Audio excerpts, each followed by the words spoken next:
Hello friends and students, मैं हूं सौरभ राठौड़ और आप देख रहे हैं मेरा YouTube channel Saurabh Rathore. Channel को सब्सक्राइब करें, वीडियो पसंद आया तो लाइक शेयर और कमेंट ज़रूर करें। चलिए स्टार्ट करते हैं हमारा chapter number 3 standard 10 metals and non metals lecture part 1। Okay, so हमारी जो बेसिक पीरियडिक टेबल है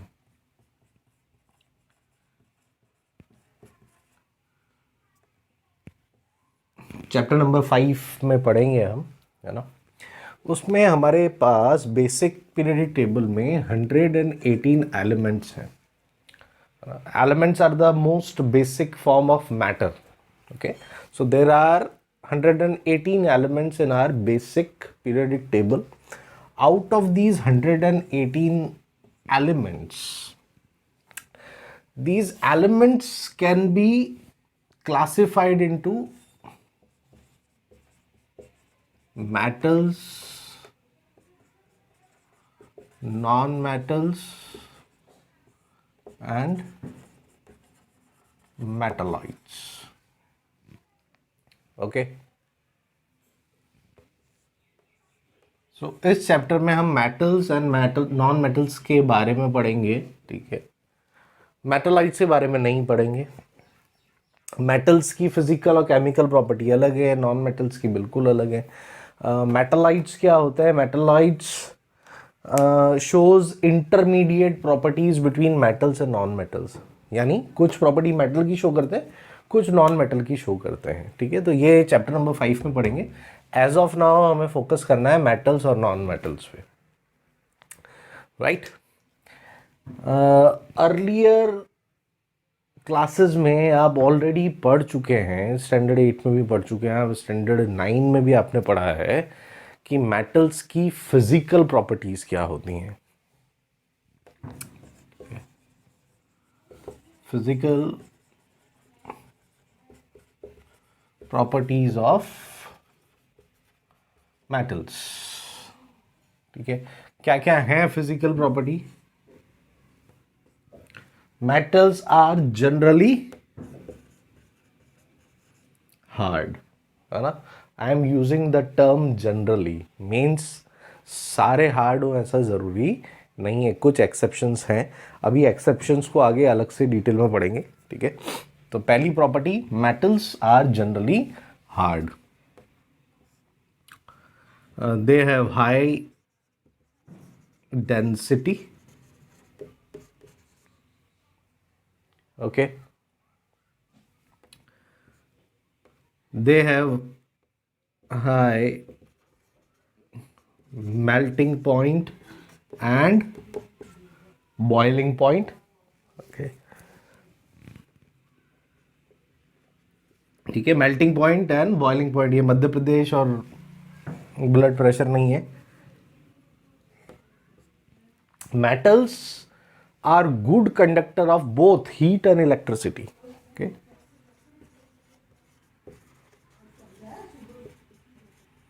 good conductors of heat and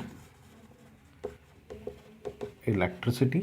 ठीक है, बहुत इजीली हीट अप हो जाते हैं metals, at the same time they conduct electricity. इसीलिए हमारे जो वायर्स बनते हैं, इलेक्ट्रिक वायर्स, वो मेटल्स के ही बनते हैं। Generally we use copper in that.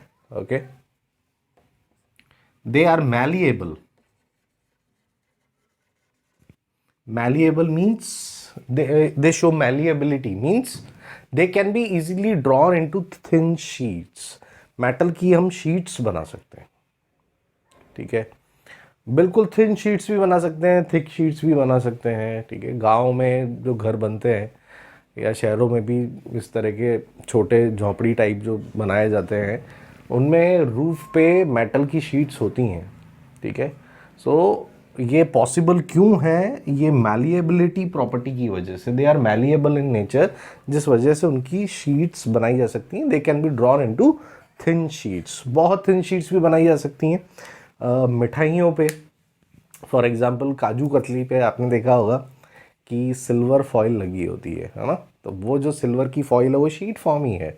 तो because of this malleability property metals can be drawn into thin sheets. Then metals are also ductile, or you can say they show ductility.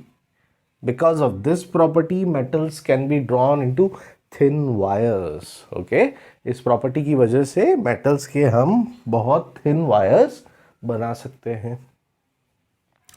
Okay, metals are lustrous. Lustrous means they are having shiny surface, चमकते हैं. ज़्यादातर metals की surface कैसी होती है? Shiny होती है. Metals are sonorous, or you can say they show sonority. Sonorous का क्या मतलब है? जब metals को हम hit करते हैं ना, तो उसमें से टन टन वाली आवाज़ आती है, रिंगिंग साउंड. ओके, तो इसे सोनोरिटी प्रॉपर्टी बोलते हैं. इसकी वजह से ही जो बेल्स बनती हैं टेम्पल्स में, जो हम बेल्स लगाते हैं वो मेटल की ही होती हैं, तभी वो अच्छा वाला रिंगिंग साउंड टन टन वाली आवाज़ आती है ना. So that property is known as sonority, और you can say metals are sonorous in nature. तो ये कुछ बेसिक फिजिकल प्रॉपर्टीज हैं मेटल की. ओके, अब नॉन मेटल्स की फिजिकल प्रॉपर्टी अलग से हमको पढ़ने की ज़रूरत नहीं है ना. इन प्रॉपर्टीज़ का एग्जैक्टली उल्टा कर दो तो वो नॉन मेटल्स की प्रॉपर्टी होती हैं. जैसे हमने यहाँ पे लिखा है हार्ड, तो नॉन मेटल्स तो जनरली गैसेस होती हैं, है ना. Most of them are gases, तो हार्ड तो लिख नहीं सकते हम. ठीक है, हाई डेंसिटी हो नहीं सकती क्योंकि ज़्यादातर गैसेस हैं non metals. High melting point, boiling point हो ही नहीं सकता, है ना. Good conductors of heat and electricity भी नहीं होते वो, बट उसमें भी कुछ एक्सेप्शंस हैं जिसके बारे में अभी हम पढ़ेंगे. मैलिएबल नहीं हो सकते, डक्टाइल नहीं हो सकते, लस्चरस, एक दो एक्सेप्शन है ना. बट इन जनरल सारी की सारी फिजिकल प्रॉपर्टी नॉन मेटल्स की जो है वो मेटल्स की फिजिकल प्रॉपर्टी के जस्ट अपोजिट है, वाइसा वर्सा है. ओके, सोनोरस, भाई वो गैस को कैसे हिट करेंगे, तो ये भी पॉसिबल नहीं है, राइट. तो फिजिकल प्रॉपर्टी में नॉन मेटल की फिजिकल प्रॉपर्टीज को अलग से पढ़ने की ज़रूरत नहीं है. ठीक है, अब हम पढ़ते हैं इसमें कुछ एक्सेप्शंस कि मेटल्स और नॉन मेटल्स में कुछ एक्सेप्शंस हैं. Exceptions means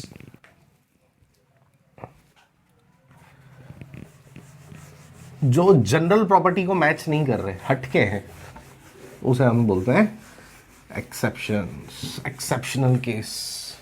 Okay,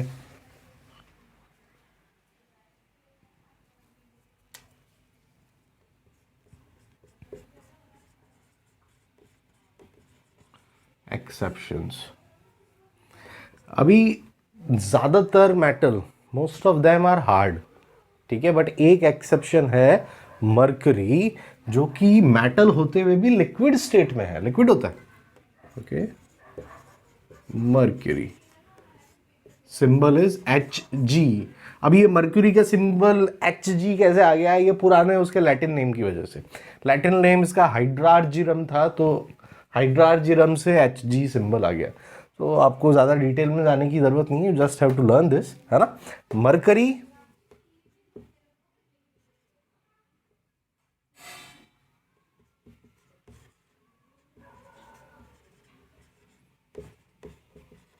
is in liquid state. Okay, even though mercury is a metal, so metal generally hard है, but ये exception है. तो generally जो क्वेश्चन एग्जामिनर पूछता है ना, वो एक्सेप्शंस में से पूछ लेता है. तो एक्सेप्शंस लर्न करना बहुत ज़रूरी है भाई. ठीक है, मेटल्स आर हार्ड. ओके, जिसकी वजह से उनका मेल्टिंग पॉइंट बहुत हाई होता है. बट दो मेटल ऐसे हैं, gallium, symbol is Ga, and caesium, symbol is Cs. Okay, ये have very low melting point, बहुत कम मेल्टिंग पॉइंट होता है इनका, है ना. तो ये एक्सेप्शन हुए ना, क्योंकि बाकी के सारे मेटल्स का बहुत हाई मेल्टिंग पॉइंट है, बट गैलियम और सीजियम ऐसे हैं कि इनको हाथ पे भी रखोगे ना तो हमारे पाम की हीट से भी वो मेल्ट हो जाएगा. ठीक है, बहुत जल्दी पिघल जाते हैं। तो ये भी एक्सेप्शन हो गया।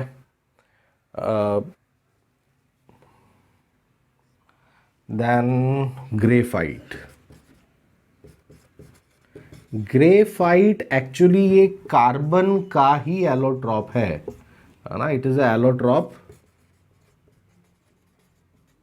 एलोट्रॉप का मतलब पता है ना, अगर कोई एलिमेंट या मेटल एक से ज़्यादा फॉर्म में पाया जाता है नेचर में, एक से ज़्यादा फॉर्म में है, अलग अलग फॉर्म में है, तो उसे उसके एलोट्रॉप्स बोलते हैं। जैसे डायमंड है ना, तो डायमंड भी कार्बन का बना हुआ है, ग्रेफाइट भी कार्बन का बना हुआ है, फुलरीन भी कार्बन का बना हुआ है। तो ये सब अलग अलग फॉर्म में मिल रहे हैं, है ना, तो ये सब कार्बन के क्या हुए, एलोट्रॉप हुए। ठीक है, सो ग्रेफाइट भी किसका एलोट्रॉप है,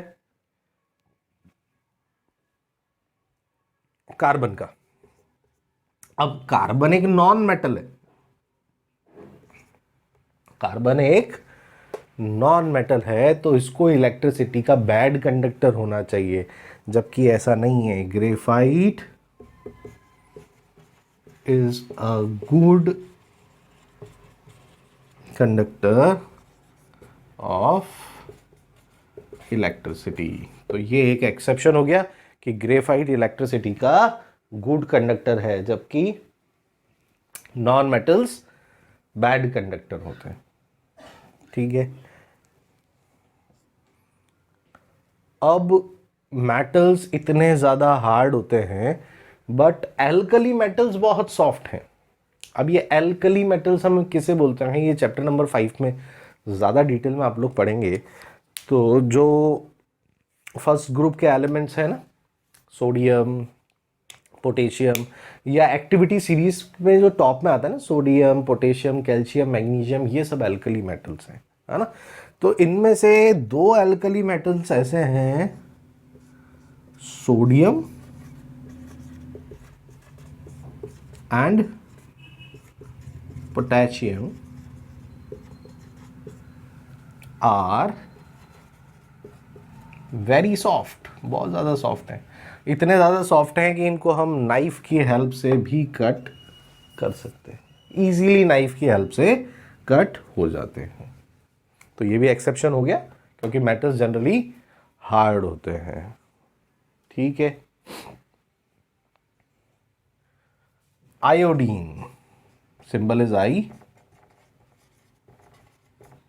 ये एक नॉन मेटल है ना। अब मैंने लस्चरस वाली प्रॉपर्टी, शाइनी सरफेस वाली प्रॉपर्टी आपको किसके लिए बताई थी, मेटल्स के लिए। बट आयोडीन एक नॉन मेटल होता हुआ भी लस्चरस है, तो ये एक्सेप्शन हो गया ना। ओके, तो ये सारे एक्सेप्शनल केसेस हैं, इनको अच्छे से लर्न करना, क्योंकि जनरली जो क्वेश्चन आता है वो एक्सेप्शन में से ही आता है इस चैप्टर में। अगर फिजिकल प्रॉपर्टी से क्वेश्चन आने वाला है, मेटल्स या नॉन मेटल्स की फिजिकल प्रॉपर्टी से क्वेश्चन आने वाला है, तो एक्सेप्शन में से ही जनरली क्वेश्चन पूछा जाता है। ओके, तो फिजिकल प्रॉपर्टीज में तो इतना ही है।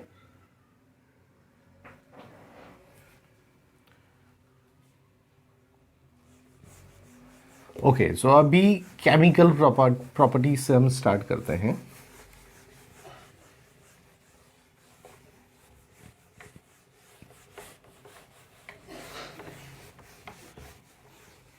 तो देखो, केमिकल प्रॉपर्टीज को समझने के लिए